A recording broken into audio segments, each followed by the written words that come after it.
à la télévision. Donc c'est ça mon souci. Le cabinet d'Idi Mampassi a 3 buts.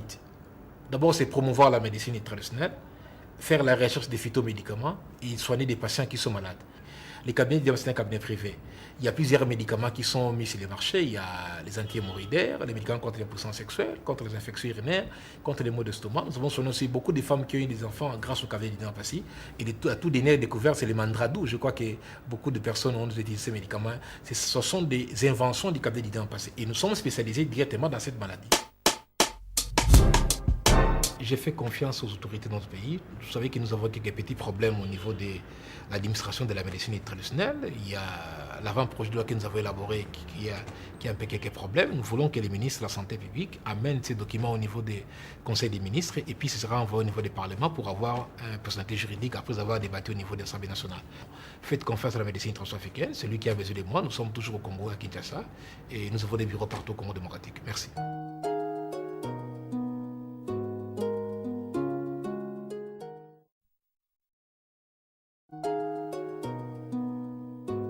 La médecine traditionnelle africaine, c'est facile à comprendre. Ce sont des méthodes de se faire soigner à base de plantes médicinales qui sont léguées par nos ancêtres. Nous l'avons pris, nous l'avons modernisé aujourd'hui. On a fait appel à ces praticiens de la médecine pour venir nous aider. Aujourd'hui, nous avons les médicaments tradimodernes, c'est-à-dire que les médicaments tradimodernes sont des médicaments qui sont présentés dans les sirops bivalves, liquides purgatifs et des capsules. Je crois qu'on peut bien gagner la vie dans la médecine traditionnelle. Vous savez, nous sommes au Congo démocratique. C'est vrai que nous sommes dans un pays où il y a beaucoup de possibilités. Dans notre pays, les gens font confiance à la médecine traditionnelle. Pour votre information, 80% de la population africaine ont confiance à la médecine africaine. Ça, c'est d'après l'OMS. Je crois, quant à moi, je ne raisonne pas au nombre de patients. Moi, je raisonne peut-être au nombre de flacons, au nombre de millions de flacons vendus. Alors, c'est vrai, ça va peut-être difficile. C'est vrai que j'ai 61 extensions. Et je fabrique des millions de flacons qui sont vendus partout au Congo démocratique. C'est tout à fait normal que je trouve bien ma vie dans ce que j'ai fait. Moi, je crois que si on est praticien, on n'est pas obligé de travailler dans les mauvaises conditions. Ce sont des gens qui sont là, qui sont malades, qui viennent voir, qui vous font confiance, quand même, que les cadres que vous devez les recevoir doivent être un peu propres. J'ai quand même fait des efforts dans ce domaine, c'est-à-dire que quand on est praticien, il faut travailler dans les cadres un peu modernes, comme on voit à la télévision. Donc c'est ça mon souci. Le cabinet d'Idi Mampassi a 3 buts. D'abord, c'est promouvoir la médecine traditionnelle, faire la recherche des phytomédicaments et soigner des patients qui sont malades. Les cabinets d'Idi Mampassi, c'est un cabinet privé. Il y a plusieurs médicaments qui sont mis sur le marché. Il y a les anti-hémorroïdaires, les médicaments contre l'impuissance sexuelle, contre les infections urinaires, contre les maux d'estomac. Nous avons beaucoup de femmes qui ont eu des enfants grâce au cabinet d'Idi Mampassi. Et à tout dernier découvert, c'est les mandradou. Je crois que beaucoup de personnes ont utilisé ces médicaments. Ce sont des inventions du cabinet d'Idi Mampassi. Et nous sommes spécialisés directement dans cette maladie.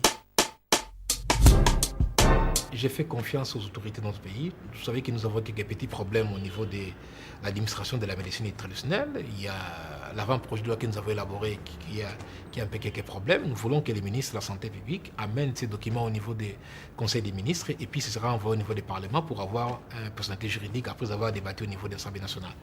Faites confiance à la médecine transafricaine, celui qui a besoin de moi. Nous sommes toujours au Congo, à Kinshasa, et nous avons des bureaux partout au Congo démocratique. Merci.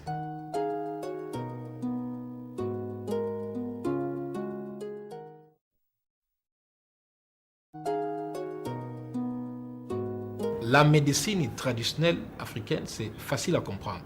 Ce sont des méthodes de se faire soigner à base de plantes médicinales qui sont léguées par nos ancêtres.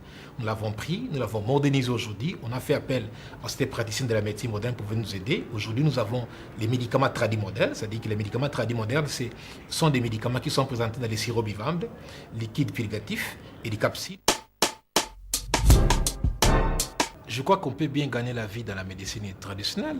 Vous savez, nous sommes au Congo démocratique. C'est vrai que nous sommes dans un pays où il y a beaucoup de possibilités.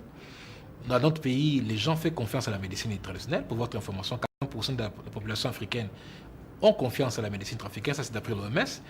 Je crois, quant à moi, je ne raisonne pas au nombre de patients. Moi, je raisonne peut-être au nombre de flacons, au nombre de millions de flacons vendus.